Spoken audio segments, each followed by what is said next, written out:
quest.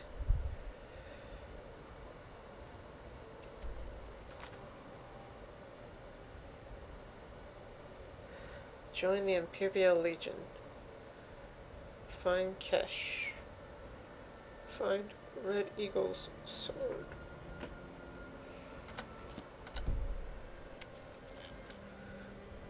Well, let me,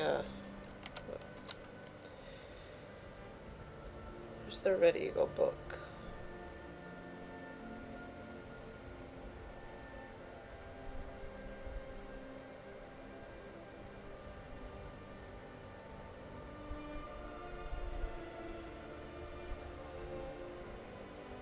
The Legend of Red Eagle.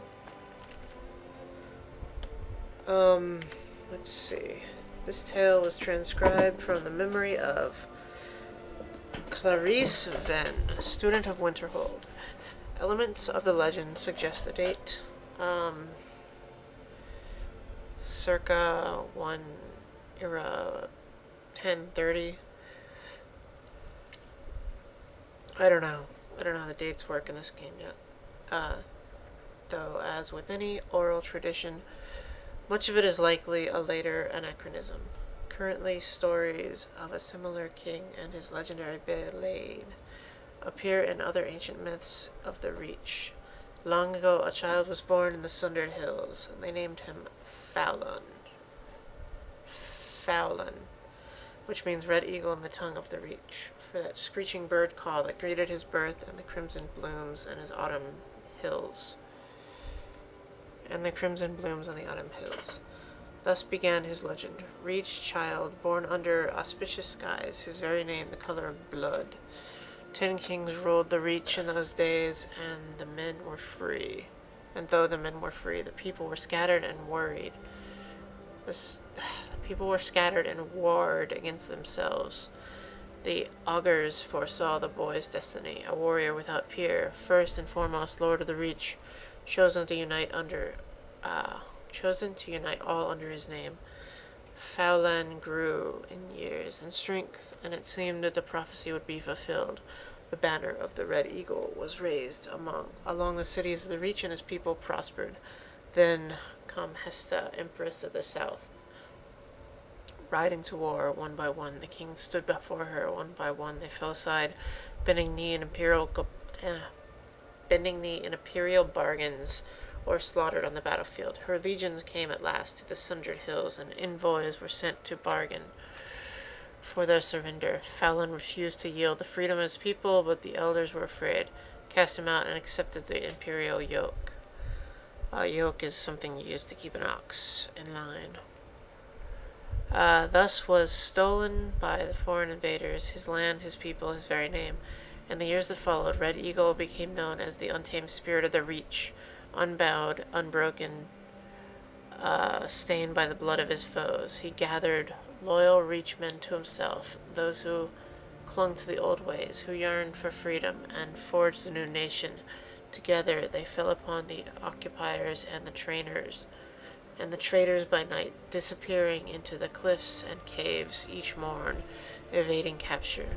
It was not enough. For every imperial patrol and garrison they wiped out, yet more seemed to march from the green south to replace them.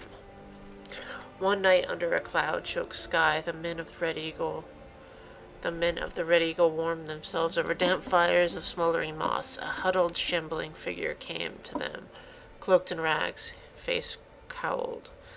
Though his men mocked and cast stones at the stranger, Fallon sensed something and beckoned. The cowl was thrown back in the dim light. She revealed herself, one of the ancient and venerable Hagravens. She offered power for a price, and a pact was made. Thus was brokered to the witch his heart, his will, his humanity. From that day forth, his was a spirit of vengeance, pitiless and beyond remorse. The rebels grew in strength and numbers, and none could stand against them. Fallon's eyes burned coldly, in those days black opals reflecting a mind not entirely his own. 2 years passed, and the foreigners were all but driven from the Reach. Such peace could not last, however, and a great host fell upon them, a swift army of invaders unlike any before. For a fortnight, Hestra's generals laid siege to Red Eagle's stronghold, till he himself came forth for battle, alone and robed in nothing but his righteous fury. 1,000 foreigners fell before his flaming sword, and the enemy was routed. Yet when night fell, so too did he. The warriors who came to him said that Felon's eyes were clear again that final night. He was taken to the place prepared for him, a tomb hidden deep within the rock. With his remaining strength, he presented his sword to his people and swore an oath. Fight on, and when at last the reach is free, his blade should be returned, that he might rise and lead them again. Thus was given for his people his life, his dream, his sword. But when every debt is repaid in blood, these he shall reclaim once more. So,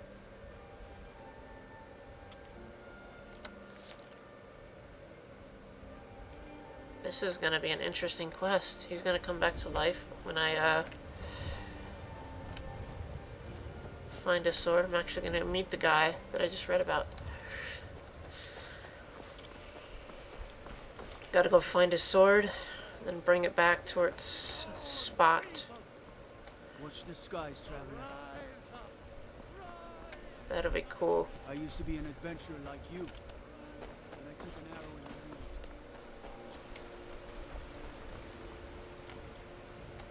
Do you get to the Cloud District very often? Oh, what am I saying? Of course you don't.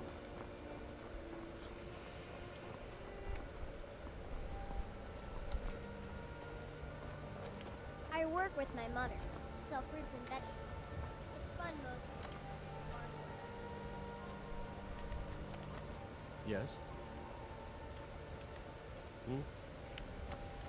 Yes? They're still looking. You're someone who can get things done. Take a look.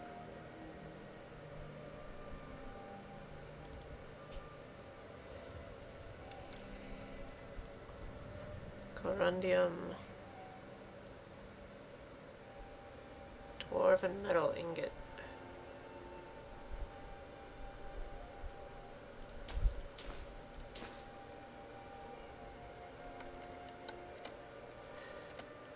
Don't forget to check inside the shop.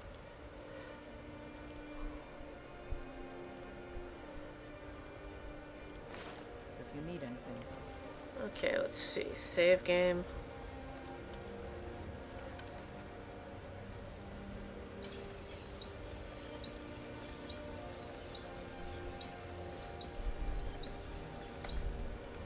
Right. Okay. Got some good pieces. I'm still here. What do you need to take?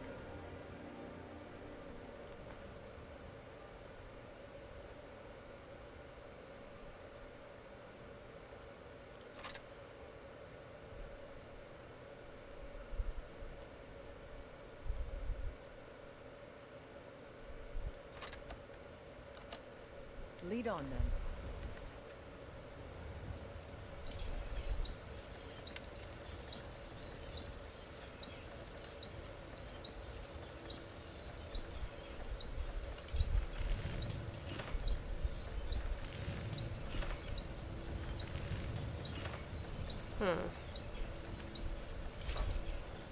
Ah.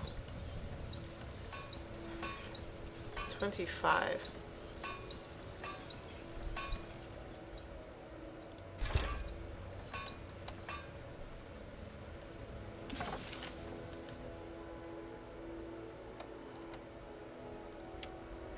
Okay, let me see.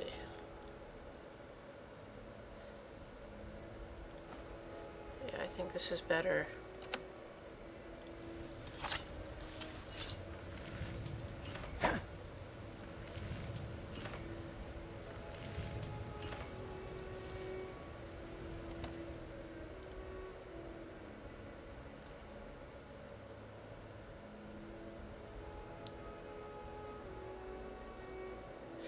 It's only better now because I have a perk in axes.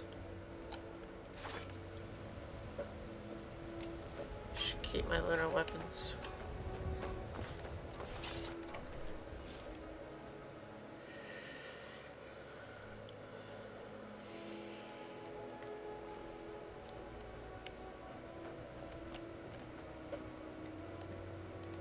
We've stopped. What is it? What do you need to take? Let's see.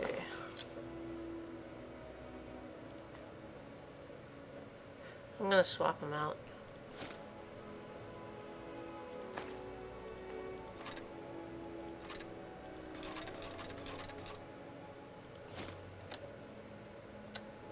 Lead on then.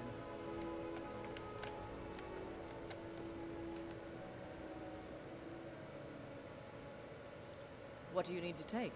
Make sure. Okay.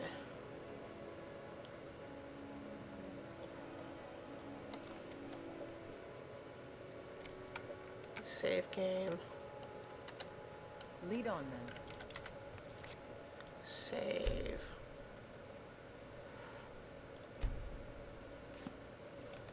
I'm still here. I'm heading home if you need me. Okay. I'll use you again later. Don't worry about that.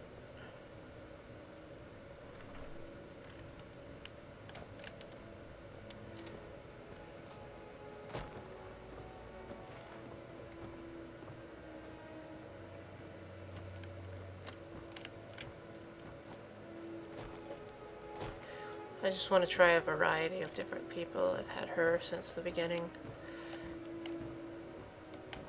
Honored to see you again, my Thane.